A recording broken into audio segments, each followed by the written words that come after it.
Mirëmbrëma të nderuar zonja dhe zotrin, do t'jemi së bashku në edicionin qendror të lajmeve këtu në ekranin e kanalit 7. Ndër të tjera do të ndiqni.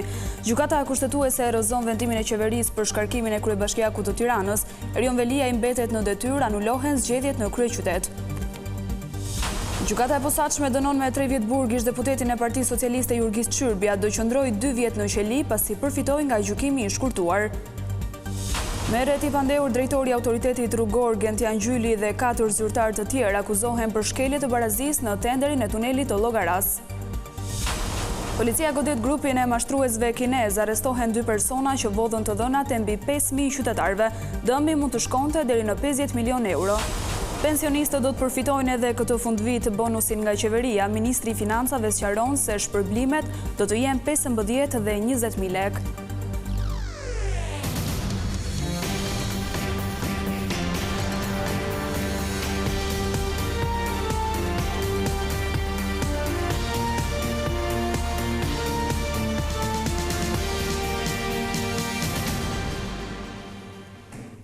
Vjojmë të njihemi më gjërësisht me zhvillimet kryesore të ditës. Erion Velia i do të vijojë të jetë kryetari i Bashkisë së Tiranës me 5 vota pro dhe 3 kundër. Gjykata kushtetuese erozoi vendimin e qeverisë për shkarkimin e tij nga detyra. Gjykata i quajti të padrejtë procedurën e Këshillit Bashkiak, e po ashtu vërejti se Velia nuk ka kryer asnjë shkelje të rëndë. Kushtetuesja hodhi poshtë edhe dekretin e presidentit, duke anuluar zgjedhjet në Tiranë. Gjykata kushtetuese ka rrëzuar qeverinë dhe ka lënë në detyrë kryetarin e Bashkisë së Tiranës, Erion Veliaj. Kushtetuesja ka rrëzuar dhe dekretin e presidentit të Republikës për saktimin e 9 nëntorit si datën e zgjedhjeve në Tiranë, pasi Erion Veliaj mbetet kryetari i Bashkisë së kryeqytetit.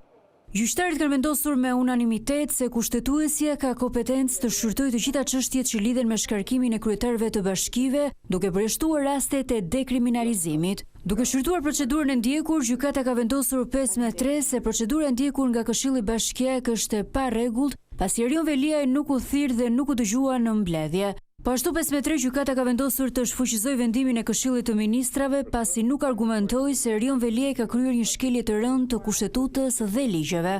Me shumicë votash, gjykata rrëzoi dhe dekretin e presidentit Bajram Begaj për datën e zgjedhjeve në Tiranë. Pas këtij vendimi, Erion Velia qëndron në detyrë si kryetari i Bashkisë së Tiranës deri në fund të mandatit të tij. Ose nëse gjykata e gjen fajtor për akuzat që ka ngritur Spaku, Velia qëndron në detyrë derisa të dënohet nga gjykata e apelit, pasi atëherë u mbet mandatin për shkak të ligjit të dekriminalizimit.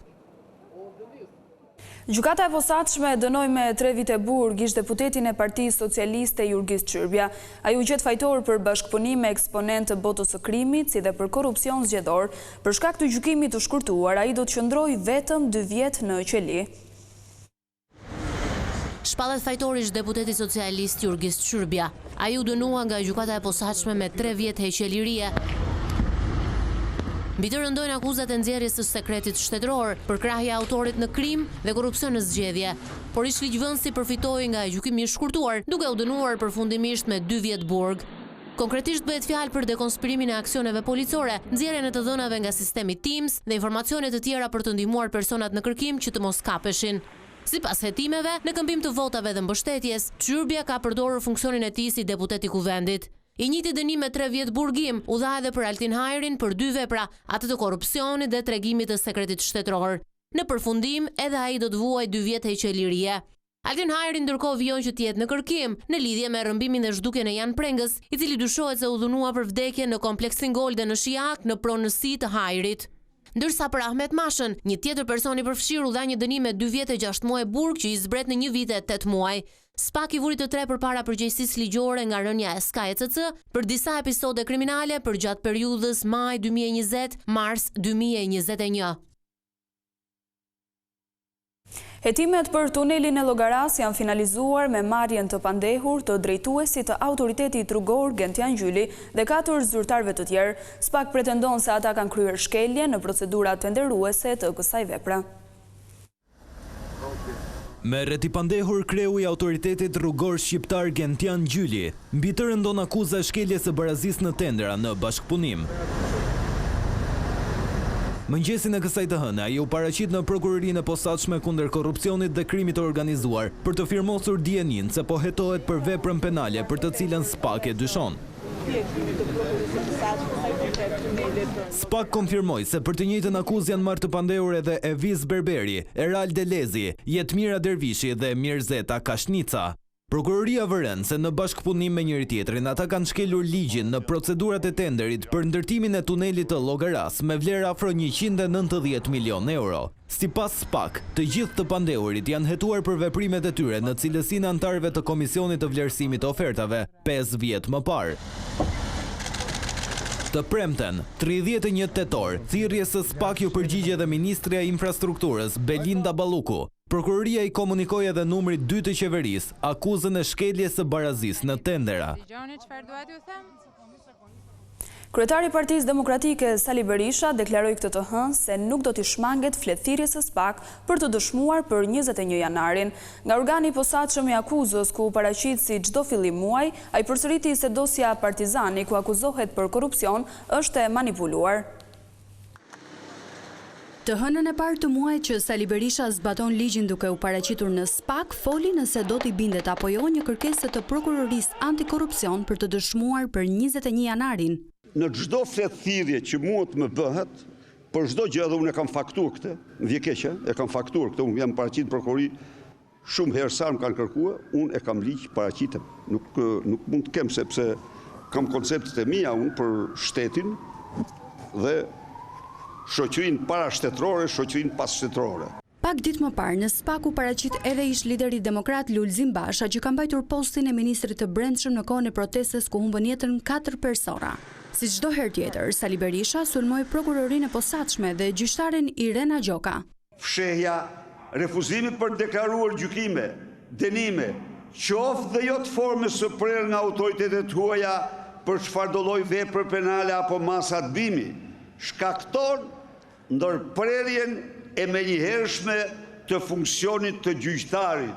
Po kjo nuk është e vërtet për Irena Gjokën, sepse ajo mbrohet nga Altin Troplini, mbrohet nga ILD-ja dhe KLG-ja në mënyrën më kriminale, duke përdosur ligje dhe kushtetutat vendit për të dëshmuar se ç'përfaqësojnë në raport me kushtetutën dhe ligjin këto institucione. Për dosjen Partizani është marrë i pandehur Sali Berisha, dhëndri i tij Marbër Maltezi, 2 biznesmenët Fatmir Bektashi dhe Xhimi Begeja, si dhe noterja Andja Postina. Ish kryeministri akuzohet për korrupsion pasiv, ndërsa dhëndri i tij krahas korrupsionit akuzohet edhe për pastrim parash.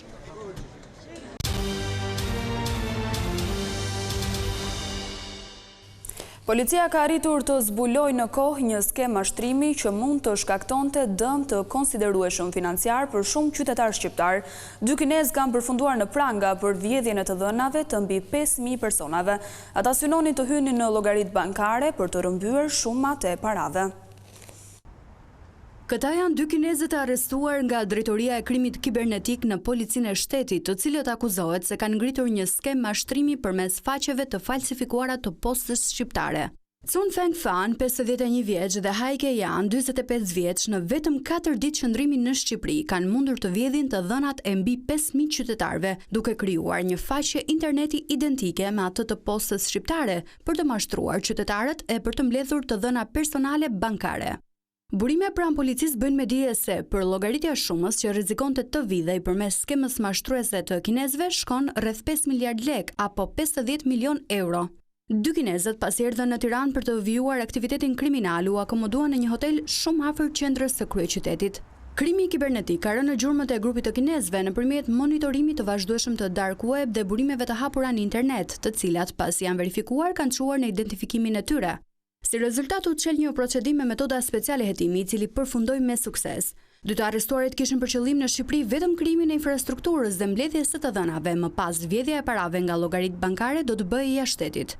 Gjatë kontrollit të ushtruar në ambientin ku qëndronin, u gjetën dhe u sekuestruan 17 telefona, një laptop, 12 pasaporta, 11 karta bankare, 7 karta identiteti, një patent dhe shumë aparash në valuta të ndryshme. Hetimi është në vijim dhe nuk përjashtohet mundësia të ketë edhe bashkëpunëtor të tjerë. Një plagosje me armëzjarri është regjistruar këtë të hënë në qytetin e Durrësit. Sipas burimeve nga policia, një 31 vjeçar është plagosur në këmbë dhe më pas është paraqitur në urgjencën e spitalit rajonal për ndihmë mjekësore. I riu nuk ka pranuar të tregojë vendin ku ka ndodhur ngjarja dhe as personin me të cilin është konfliktuar. Mjekët e spitalit bëjnë me dije se 31 vjeçari ndodhet jashtë rrezikut për jetën.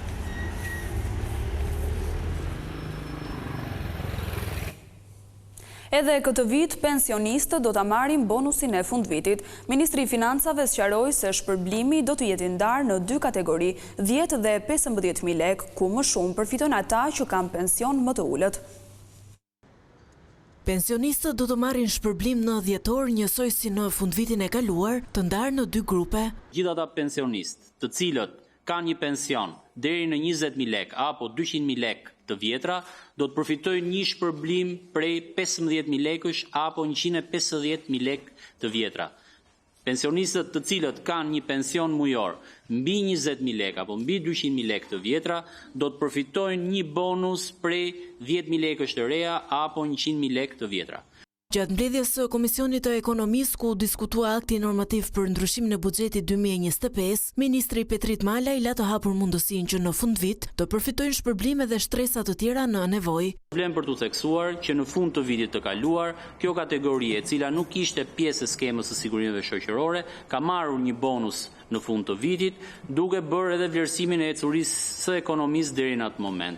Edhe për këtë vit do të veprohet në të njëjtën formë, ku do të shohim nëse ecuria ekonomike do të jetë sipas parashikimeve që ne kemi deri në fund të muajit dhjetor, atëherë bazuar edhe në kursimet që do të kemi me një akt normativ, do të vlerësojmë nëse edhe kjo kategori do të përfitojë një bonus në fund të këtij viti. I pyetur për kompensimin e ish të përndjekurve politik, Malaj tha se janë ende në pritje rreth 10.000 dosje. Ministri pranoi se ky proces ka vonesa dhe problematika, duke shtuar se do të propozohen ndryshime ligjore për të përshpejtuar procedurat. Zgjedhja e avokatit të ri të popullit ka mbetur peng i mosdakordësisë së shumicës dhe opozitës në kuvend. Kreu i grupit parlamentar socialist Tauland Balla tha se të gjitha forcat duhet të kontribuojnë për zgjidhjen e kësaj situate. Partia Socialiste kërkon bashkëpunimin e palëve të tjera politike në mënyrë që të zgjidhet ngërçi i avokatit të popullit, i cili tashmë vijon prej vitesh. Pas mbledhjes së grupit të deputetëve, Tauland Balla theksoi se ende se kanë një emër që ta mbështesin pasi presin kandidaturat. Propozimi im është institucionalizimi i një komunikimi opozit-mazhorancë në funksion të dhënies fund të kësaj situate të papranueshme. Nuk e ka sot një emër për ta mbështetur, për shkak se jemi ende në fazën që shprehen interesin gjithë ata që mendojnë që mund t'japin kontribut në tyre për të qenë avokat popullit. Sa i përket propozimit të kryedemokratit Sali Berisha për ndarjen e parlamentit në 2 dhoma, atë të senatit dhe të deputetëve, Balla shpjegoi se të gjitha këto çështje do të diskutohen në komisionin e posaçëm të reformës zgjedhore. Partia Socialiste e Shqipërisë, grupi i saj parlamentar, të gjitha këto propozime synojnë që të adresohen nga komisioni i posaçëm i reformës zgjedhore. Për buxhetin 2026, Balla theksoi se pritet që ta përmbyllin brenda 15 ditëve të para të dhjetorit për të lënë mundësinë dhe bashkive që të miratojnë pjesën e tyre. Të gjithë ata që udhëtojnë drejt Kamzës dhe Pashkuqanit tani paguajnë më shumë për transportin urban. Rritja e çmimit të biletës me 25% është motivuar nga kompanitë me faktin se ato janë me humbje pasi nuk subvencionohen nga shteti. Prej disa ditësh, qytetarët që përdorin linjën e transportit publik Kamës-Tiranë dhe Tiranë-Pashkuqan kanë filluar të paguajnë 25% më shumë çmimin e biletës. Kreu i shoqatës së transportit publik Dashnor Mema rendit arsye pse u mor ky vendim. Duke qenë se transporti publik përkohësh është në një humbje të madhe le të themi, edhe Bashkia Tiranë ndërkohë ka subvencionuar transportin publik për më shumë se 3 vitesh. Bashkia Kamës dhe bashkitë e tjera ka një mungesë subvencione ka shit transportit publik. Ishin 2 rrugë, ose të ndërpritshim shërbimin, ose të eduktoshim flotën, ose të kishte një subvencion apo ndryshim çmimit biletës. Ne kërkuam nga institucioni që të ketë një subvencion fakt përkohësh, por në pamundësi financiare në planifikimet buxhetore të bashkisë ishte e pamundur që të ketë subvencion transporti publik. operatorët kërkuan ndryshimin e çmimit të biletës për gjithë linjat, ajo pranuan vetëm për 2 linjat më të gjata, siç është ajo Kamës-Tiranë dhe Kam-Paskuqan-Tiranë. Në planet afatgjata pritet që edhe shërbimet e linjave të tjera të transportit publik që operojnë në kryeqytet dhe jo vetëm të njohin një rritje të çmimit. Nëse do të ndërpritet subvencioni për transportin publik, do të ketë një rishikim të çmimit të biletave, por nuk mendoj që është momenti që të flasim për këtë, sepse aktualisht subvencionohet transporti publik dhe në moment që subvencionohet, se këto kanë qenë 2 kërkesat e operatorëve, ose të ketë subvencion ose ndryshim të çmimit të biletave. Përderisa subvencioni është aktiv, nuk mendoj që ka vend për të diskutuar rritjen e çmimit të biletës në linjat e tjera. Sipas të dhënave nga Bashkia e Tiranë, transporti publik në kryeqytet përdoret nga rreth 200.000 qytetarë në ditë, ku një pjesë e mirë e tyre janë pensionistë që përfitojnë falas këtë shërbim.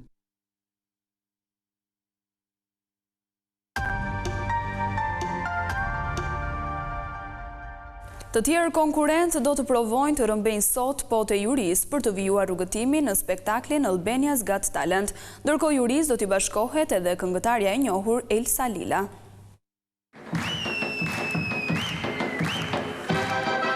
Sonte në mbrëmje, skena e Albania's Got Talent ndizet sërish me energji, emocione dhe shumë surpriza.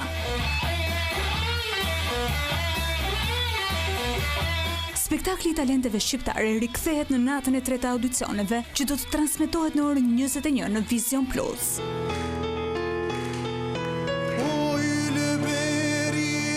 Në këtë fazë të garës, 10 konkurrentë nga i gjithë vendi dhe diaspora do të provojnë të bindin jurin me performanca të ndryshme, nga kënga e vallëzimit deri tek iluzioni dhe arti skenik. Çdo garues mban me vete një histori, një ëndër dhe një shpresë për të bërë pjesë më të mirëve të këtij sezoni. Sërish do të jenë 4 antarët e juris, Agron Lakaj, Adelina Ismaili, Castro Zizo dhe Elsa Lila, e cila i është të bashkuar këtij kasti e që do të duhet të përzgjedhin mes më të talentuarve për të vijuar rrugëtimin drejt netëve gjysmëfinale. Zgjedhje këto shpesh të vështira që do të vendosin jurin përballë dilemash të mëdha.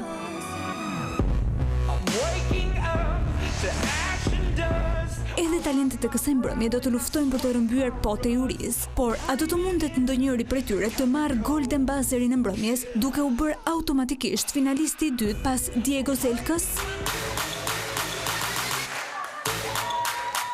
Spektakli i rekordeve televizive në të gjithë botën vijon të thyej rekorde edhe në Shqipëri. Energjia e pashtershme e grupit Future Steps, zëri melodioz i Luta Toskës, elasticiteti i Enxit dhe Megan, apo bateristi i vogël Gerard Nazifi e të tjerë, kanë rrëmbyer vëmendjen e audiencës edhe në rrjetet sociale për gjatë kësaj jave. Yes, there were times I'm sure you knew. Ky produksioni Vision Plus pritet të sjellë performanca të papritura, momente humori, por edhe skena që prekin zemrën.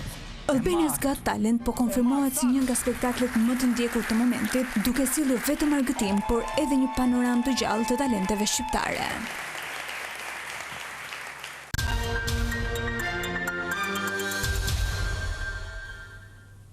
Punonjësit e kompanisë One Albania janë vlerësuar në një mbrëmje të veçantë festive.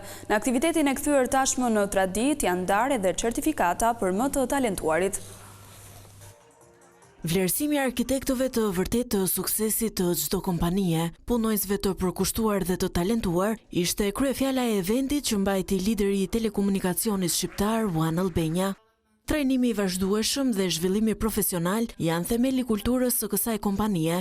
Për të tretin vit radhazi, One Albania organizoi ceremoninë e vlerësimit të punonjësve, e kthyer tashmë në një traditë që nderon ekspertët që shkëlqejnë fal programeve fuqizuese. Duke qenë se ne besojmë dhe shikojmë jo vetëm performancën e punonjësve në ditët e sotme, por dhe potencialin e tyre në të ardhmen, ne kemi krijuar një platformë, një program që është ndër më të rëndësishmit për kompaninë dhe është ai i identifikimit, menaxhimit, promovimit të talenteve. Njerëzit e talentuar, ata që janë më të përkushtuar, më të dedikuar dhe që bëjnë dallimin nga të tjerët, jo vetëm që kontribuojnë në rezultatet e biznesit tonë, por shërbejnë edhe si model për të gjithë pjesën tjetër të stafit.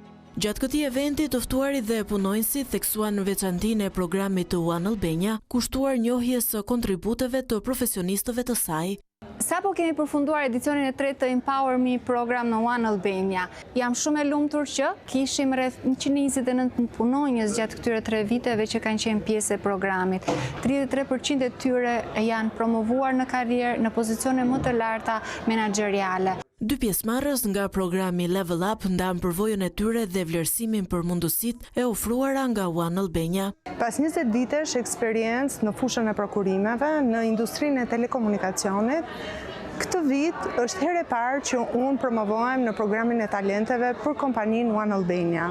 Edhe pas këtyre viteve eksperiencë pune, është një lajm i mirë që kompani të tilla shfrytëzojnë mundësinë e promovimit të talenteve dhe zhvillimit të punonjësve në fushën në të cilën ata operojnë. Ky është viti im i dytë si pjesëmarrës dhe si punonjës në këtë program. Është një eksperiencë tërësisht e veçantë dhe speciale dhe është një konkretizim se si kompania investon vazhdimisht dhe është angazhuar në zhvillimin personal dhe profesional për ne si punonjës.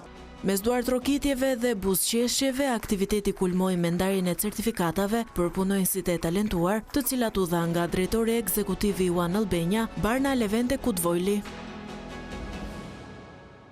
Kjo ishte gjithçka e përgatitur për këtë edicion informativ. Unë ju falenderoj për vëmendjen. Bashkë mirëpafshim.